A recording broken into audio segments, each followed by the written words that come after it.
신기한 기후학교. 오늘은 앞서 퀴즈에서 말씀드린 재난 대응에서 이것의 역할을 연구하고 제도화시킨 두 분을 모셨습니다. 김현수 사회혁신연구소 연구실장님과 김성윤 경기도 마을공동체지원센터 전략사업팀장님 모셨습니다. 안녕하세요. 안녕하세요. 안녕하세요. 예, 오늘의 기후 청취자분들께 한번 직접 소개해 주신다면요. 어느 분부터 하시겠습니까? 네, 서로 하시라고. 예. 네, 안녕하세요. 저는 경기도 마을공동체지원센터에서 그 전략사업팀장 맡고 있는 김성윤이라고 합니다. 올해 제가 또 바뀌었는데요. 지금은 현재 지역 협력팀장을 맡고 있습니다. 반갑습니다. 네. 네, 저는 사회혁신연구소의 김현수 연구실장이라고 합니다. 그 앞서 소개를 해주신 그 김성윤 팀장님과 함께 작년에 경기도 마을공동체지원센터에서 발주한 연구와 시범 사업을 함께 진행을 해 왔습니다. 예, 만나서 반갑습니다. 반갑습니다. 네. 두 분하고 저하고 이렇게 사진이 들어간 포스터가 막 있더라고요. 그래서 오늘의 이 인터뷰를 굉장히 경기도 마을공동체지원센터에서 각별하게 생각하시는구나. 두 분이 대표 스타신가 봐요. 그래서 적극적으로 밀어주려고 눈부신 포스터도 만들어지고 그랬던 건가. 제가 편안하시라고 재밌으라고 얘기를 했는데 더 긴장하셔서 제가 실패했습니다. 죄송합니다. 웃어야 할 타이밍을 못 찾아가지고 언제쯤 웃어야 되나. 맞아요. 네, 적응 중입니다. 예. 그 캔사스의 더스트 인 더 윈드 나가는 동안 퀴즈 정답을 보내주시는 거였는데 제가 아까 실수했죠. 5부 시작할 때까지 보내주셔도 됩니다 그랬는데 정말 죄송합니다 여러분. 지금 끊어야겠습니다. 그래도 많이 보내주셨네요. 그 사이에. 퀴즈 정답을 풀어보겠습니다. 마을이 마을을 구한다. 예상치 못한 기후재난, 각종 재난 상황에서 119보다 더 빠르고 더 길게 우리를 보호해 줄 수 있는 존재가 있다는 게 여러 사례에서 드러났습니다. 경기도에서는 이 역할을 높이기 위한 조례를 만들고 시범 사업도 했는데요. 이것은 무엇일까요? 1번 마을 공동체, 2번 이익 공동체라고 했는데요. 여기 보니까 4448님이 새싹 문자 주셨습니다. 마을끼리 정보도 공유하고 서로 힘을 보태면 못할 일이 없을 것 같습니다. 그러셨고요. 4329님은 마을 공동체라는 단어 자체도 정겹네요. 제가 어릴 적 살던 시골 마을 동네에서도 기쁜 일, 슬픈 일 함께 돕고 즐기던 시절이 있었는데 많이 떠오릅니다. 그러셨고요. 5226님은 새싹 문자 주셨습니다. 우리나라는 품앗이 문화가 오래전부터 있었잖아요. 마을 공동체라고 하니까 뭔가 든든합니다. 4246님 새싹 문자로 재난위기 대응은 마을 공동체가 답입니다. 그러셨고 또 네.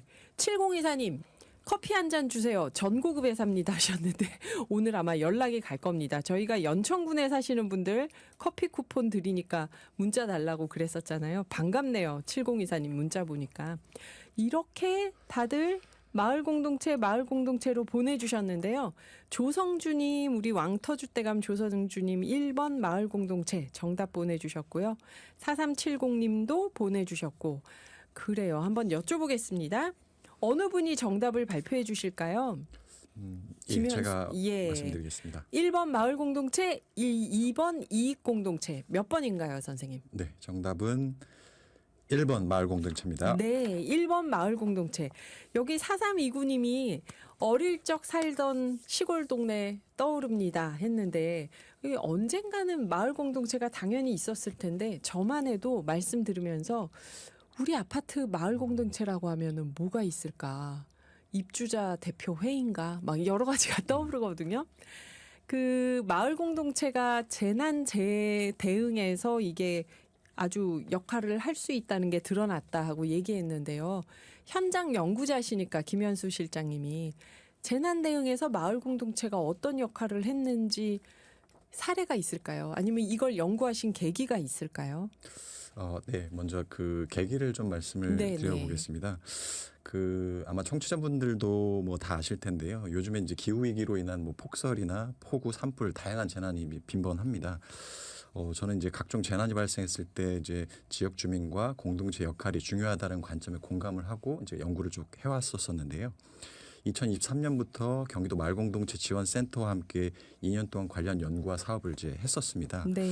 그 연구 기간 중이었는데요. 굉장히 좀 주목할 수밖에 없었던 어떤 사건이 좀 있었습니다. 다들 아실 텐데요. 그 2023년 7월이었습니다. 그 오송 지하차도에 아하. 참사가 일어났죠. 네, 그래서 네. 14분 정도가 돌아가셨었는데요. 그 당시에 이렇게 왜 이렇게 참사가 났을까라고 고민을 좀 해보다가 그 과정을 좀 면밀하게 좀 보게 됐습니다. 네. 당시 사고 원인이 된 그 공사장 인근의 임시 제방이죠. 임시 제방의 붕괴 1시간 전에 이미 그 지역의 이제 이장님께서 붕괴될 것 같다라는 그 위험을 좀 감지를 하고 소방과 경찰에 신고를 하셨는데요. 네. 그 당시에 사실 공공에서 그러니까 말하자면 이제 그 소방이나 경찰이죠.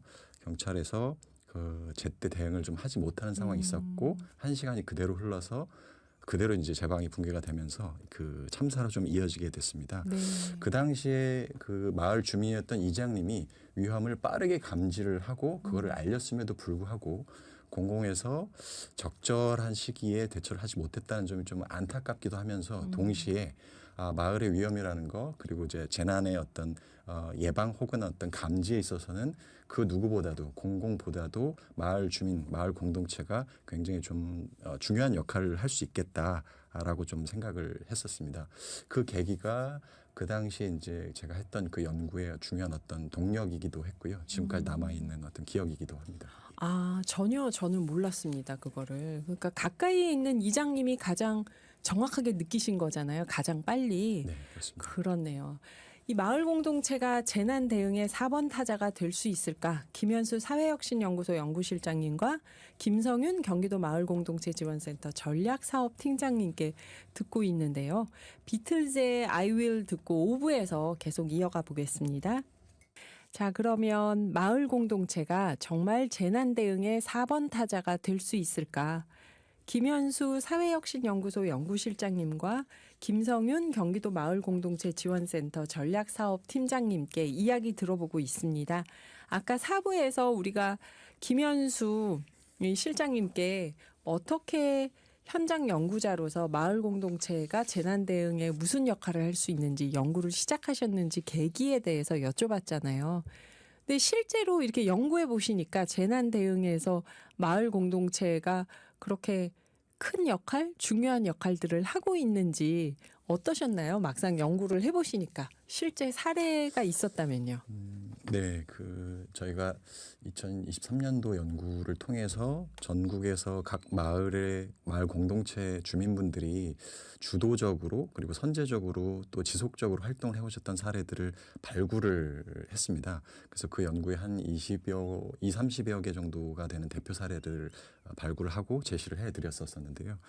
그 당시에 이제 제시했던 사례들 중에 한 2가지 정도만 좀 말씀을 드려볼까 합니다.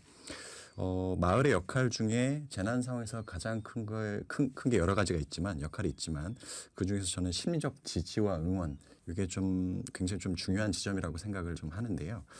심리적 지지와 응원을 하는 어떤 도구와 방편으로서 문화 활동을 마을 주민들과 함께 그 재난을 겪은 주민분들과 함께 한 사례가 하나 있습니다. 그 바로 이제 OBS가 있는 그 수원의 사례인데요. 수원의 이제 아파트 공동체입니다.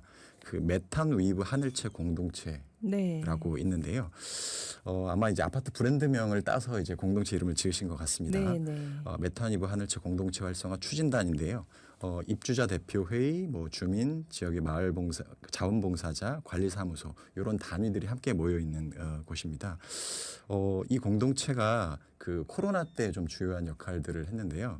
심리적 지지와 응원을 위해서 그 아파트에 보면 이제 공유 공간들이 있지 않습니까? 그래서 커뮤니티 공간이라고 흔히 부르죠. 이 공간을 적극적으로 활용을 해서 그 당시 이제 비대면 상황이기 때문에 어떤 여러 사람들이 모이거나 어떤 공공 장소를 활용할 수 없는 갈 상황이었습니다. 수가 없었죠. 네. 그래서 이 커뮤니티 공간을 적극 활용을 해서 전시회 그리고 음악회를 공동체 주민분들을 위해서 개최를 했었던 사례가 있는데요. 이 커뮤니티 공간 한 켠에 전시장을 만들었고요. 주민들이 직접 그린 그림 한 100여 점을 전시하는 프로젝트를 진행을 하기도 했습니다. 특히 이 그림은 마을 그 아파트에 입주해 있는 입주민분들의 그 자녀분들이죠. 네. 자녀분들이 직접 다양한 그림을 그려서 좀 일종의 좀 힐링을 주는 네, 그 어르신들에게 네. 힐링을 주는 그런 효과를 좀 전시를 통해 거두기도 했고요. 또 음악회를 또 열기도 해서 다양한 뭐 지역에서 애초에 예정됐다가 취소가 된 음악회를 좀 대신하는 온라인 음악회죠. 비대면 음악회를 추진하기도 했습니다. 그래서 아파트 지역 주민들 중에서요, 이를테면 뭐 우쿨렐레 혹은 클라리넷 이런 동아리 활동을 하신 분들이 계셨어요. 이 분들이 같이 동아리 활동하신 분들을 모아서 공연자로 직접 나서기도 하신 것이죠. 주민이기도 하면서 공연자이기도 하면서 또 함께 그 아파트에 살아가는 다른 주민들은 또 청자로서 함께 하면서 이제 서로 심리적 지지와 응원을 보냈던 그런 사례가 하나 있습니다. 코로나 시기예요. 예, 그렇습니다. 네. 그 한 가지 더 이제 말씀을 좀 드리면요. 요거는 이제 5년 정도 된 사례입니다. 이거 아마 다 아실 겁니다. 그 구례군에 섬진강 수해 피해가 난 적이 있었었는데요. 네. 그 당시 이제 인상적인 장면으로 소가 이제 불어난 강물에 의해서 떠내려가는 그런 네, 장면들이 아마 인상 네. 깊게 남아 있으실 겁니다. 그 지역이 사실 화개장터로 유명하지 않습니까? 그 하동과 구례가 만나는 그 지점 일대가 이제 섬진강이 불어남으로 인해서 일대가 아예 전체가 다 잠겨버린 그 사건이 있었는데요. 그 당시 화개장터의 그 대부분 상인들이 이제 어르신들이십니다. 이 어르신들이 수해 직후에 정말 그 망연자실한 모습으로 네. 체력도 그리고 정신력도 많이 좀 쇠약해진 그렇죠. 상태로 어떤 대응도 못하고 진흙이 가득한 상가 그리고 그 방 안에 이제 머물러 계실 때 그 지역 주민분들 중에서 지역에서 나름 활동을 해오고 있던 영유아 모임 엄마들이 있습니다. 네. 아마도 20대 혹은 30대 정도 되는 엄마 모임일 텐데요.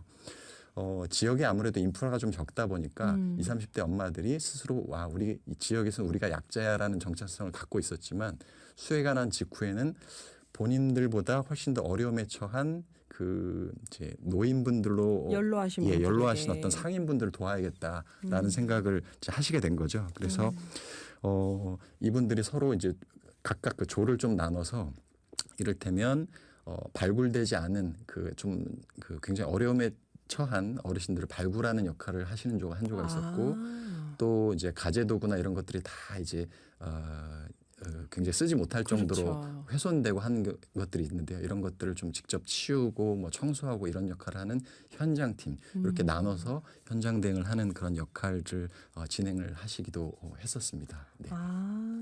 이제 마을 공동체가 재난 대응에 왜 필요한지가 좀 더 피부로 느껴지는데요. 네. 이게 적절한 예인지 모르겠지만 지난 겨울에 폭설이 왔었잖아요. 경기 남부에.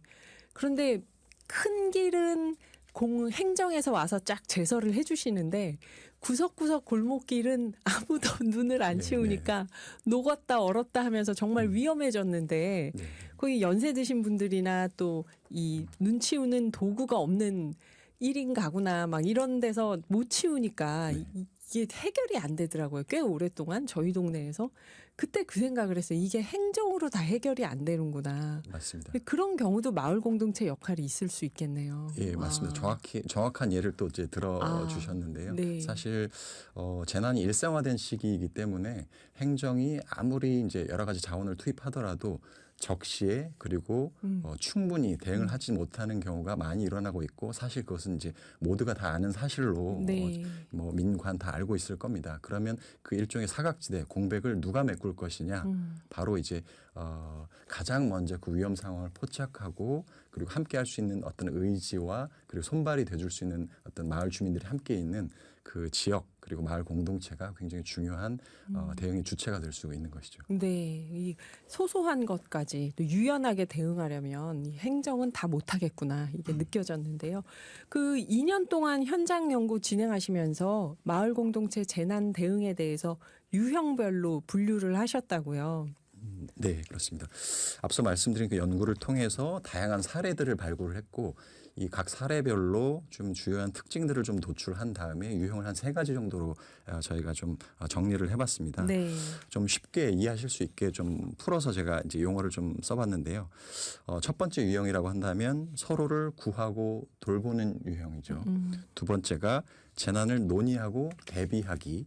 그리고 세 번째가 재난 경험을 전승하고 기억하기. 이 3가지입니다. 예. 서로를 구하고 돌본다라는 의미는 재난이 발생했을 때 가장 취약한 사람이 누구인가를 우리 마을이 가장 먼저 발견하고 그리고 가장 민감하게 좀 느낄 수 있다. 그리고 서로가 서로를 그런 인식을 기반으로 도와야 된다라는 취지이고요.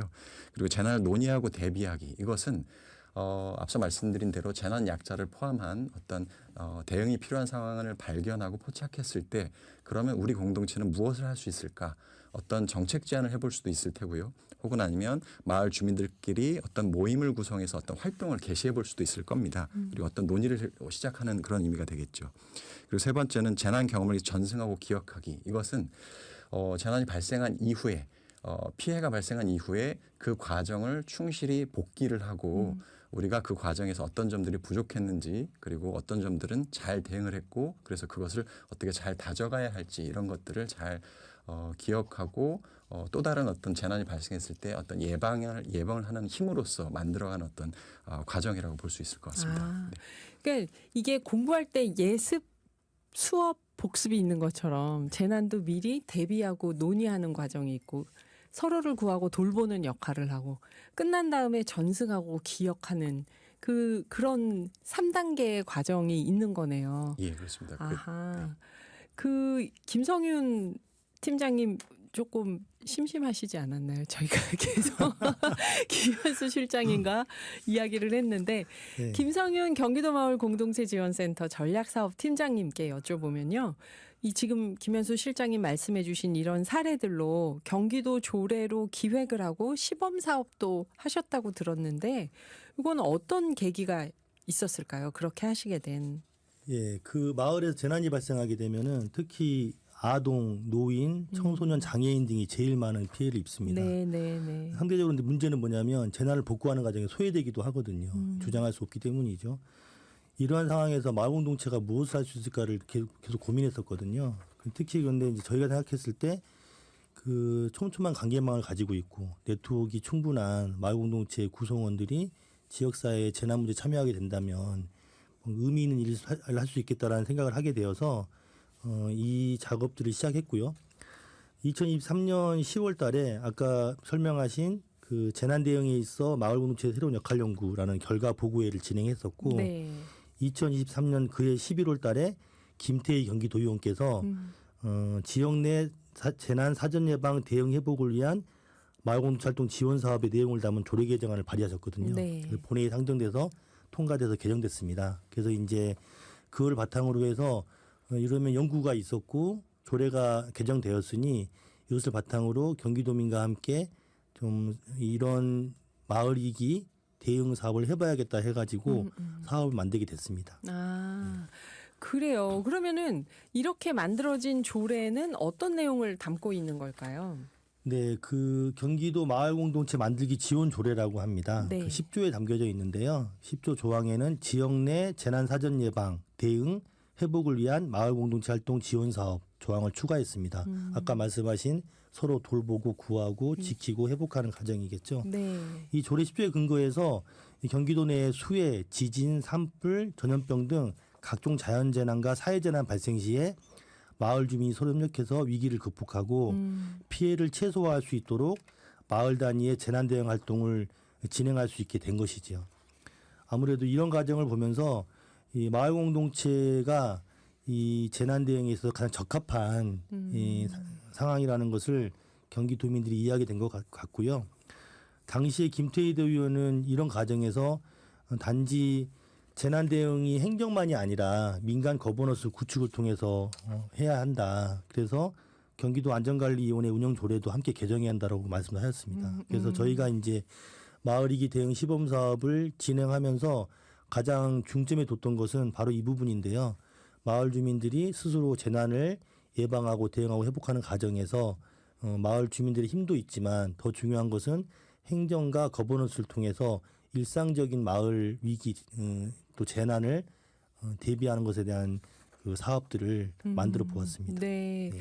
이 조례가 경기도 마을 공동체 만들기 지원 조례. 네. 여기서 이제 재난 대응에 관련된 것들을 개정을 하신 네, 맞습니다. 거겠네요. 그러니까 예를 들면 마을 주민들이 직접 재난에 주도적 참여를 할 수 있는 부분도 있는 것이죠. 사실 기후 위기 시대가 오니까 상시적 재난이잖아요, 지금. 그래서 이게 정말 필요한 조례겠구나 하는 생각이 드는데요. 김현수 실장님이 생각하실 때 지금 말씀해 주신 경기도의 조례가 현장에서 마을 공동체 재난 대응 능력을 높이는 데 도움이 된다고 느끼신 대목들이 있는지요? 예. 일단 그 앞서 말씀 주신 대로 일상적 재난 대응을 위한 어떤 그 행정의 다양한 역할을 할 수 있는 근거가 마련됐다라는 점에서 매우 일단은 첫 발을 뗐다라는 점에서는 굉장히 좀 의미가 좀 있을 것 같습니다. 그 지역에 이제 마을주도의 재난 대응을 어떤 지원한다라고 했을 때는 저는 크게 좀 세 가지를 꼽게 되는데요. 일단 재난은 무엇인가라고 하는 재난에 대한 이해가 첫 번째가 있을 것 같고요. 두 번째는 재난 상황에서 가장 취약한 사람, 즉 재난 약자에 대한 공감대를 키워가는 것. 그리고 세 번째가 이 재난을 대응하는 과정에서 누구와 협력할 것인가, 그리고 우리 지역 내에 어떤 자원을 좀 적극적으로 활용할 것인가, 협업할 것인가 하는 이런 어떤 민관 거버넌스와 관련된 이 것까지 이 세 가지를 좀 굉장히 좀 중요한 요소로 좀 보고 있습니다. 이런 다양한 활동들을 그 행정에서 지원할 수 있는 근거가 마련됐다는 점에서는 굉장히 좀 의미가 있고, 실제 이제 경기도와 마을공동체 지원센터에서 관련 사업들을 매우 적극적으로 그 조례 근거에서 실행을 하고 있다고 생각이 드는데요. 네. 이제 물론 이제 앞으로 이루어져야 될 어떤 과제랄까요, 이런 것들은 좀 더 있다고 생각을 합니다. 왜냐하면 지금 경기도 마을 공동체 만들기 지원 조례, 즉 광역 단위 조례인 것이죠. 그래서 이것이 우리 일선의 어떤 마을 단위로까지 적극적으로 확대가 되려면 기초지자체, 시군 단위의 변화로 이루어지기 위한 어떤 근거, 다시 말해서 기초지자체의 마을공동체 지원조례 혹은 아니면 기초지자체의 공익활동 지원조례, 이런 관련 조례들의 재난 대응과 관련한 이제 개정을 통해서 관련 항목들이 좀 근거로 좀 들어갈 필요가 있겠다라는 생각이 듭니다. 그는 시군 의회에서도 또 적극적으로 나서야겠네요. 그 조례를 만드는 건 경기도 네. 조례를 토대로 해서 그렇겠네요. 김성윤 팀장님은 이 조례 만들어진 다음에 세 군데에서 시범 사업이 있었다고 했는데 네네. 어떤 거였을까요? 그러니까 저희가 처음에 이 재난이라는 단어를 접했을 때 마을 공동체가 참여할 수 있을까라는 고민을 하면서요. 네. 사업을 시작할 때 마을 위기라고 이름을 바꿔봤습니다. 그러니까 자연 재난과 사회적 재난을 마을 위기 대응 시범 사업이라고 사업명을 만들어서 집행을 했고요. 네. 좀 설명을 드리면 저희는 이제 기본적으로 남양주시 진건읍과 의정부시에서 이 재난 대비 프로그램 구축, 그다음에 마을 위기 대응 거버넌스 구축 목표로 해서 사업을 집행했는데요. 네. 첫 번째 사업은 남양주 진건읍 같은 경우에 진건읍 주민자치회와 행복마을관리소가 함께 주도해서 마을위기 대응협의체를 구성했습니다. 그런 다음에 남양주시 진건읍에 수해, 대설, 폭염, 우범지역 예방, 교통사고, 화재 등 이런 재난이 발생했을 때 얘를 미리 사전에 인지하고 예방할 수 있는 지도를 만들었습니다. 그래서 마을 주민들이 직접 참여해서 그 어떤 곳에 조사를 한 다음에 그곳이 위험하면 체크하는 것. 그다음에 또 그것뿐만 아니라 마을 곳곳에 있는 구호 자원을 발굴해서 네. 즉시 투입할 수 있는 것들을 만드는 지도를 시작했었고요. 특히 이 과정에서 이웃동의 약속이라고 해서 마을에 있는 편의점, 약국, 뭐 이런 그 가게들이 항시 거기에 있으시기 때문에 네. 위험이 발생했을 때 바로 이렇게 알릴 수 있는 또 약속도 해주셨습니다. 두 번째는 노후주택 화재 대응 액션 플랜 수립인데요. 이 진건읍은 좀 40년 이상 된 노후주택이 되게 많았습니다. 네. 그러다 보니까 골목이 좁고 화재가 발생하면 소방차 진입이 어렵더라고요. 그래서 마을 주민들과 함께 똑같이 화재 상황을 대비한 액션 플랜을 만들어 보았는데요. 특히 이제 이 과정에서 화재 예방과 화재 발생 시 대피소 위치, 대피 경로를 포함한 대응 매뉴얼을 만들었던 것이죠. 그래서 관내 소방서, 파출소, 지능단체가 함께 실제로는 실시했었는데요.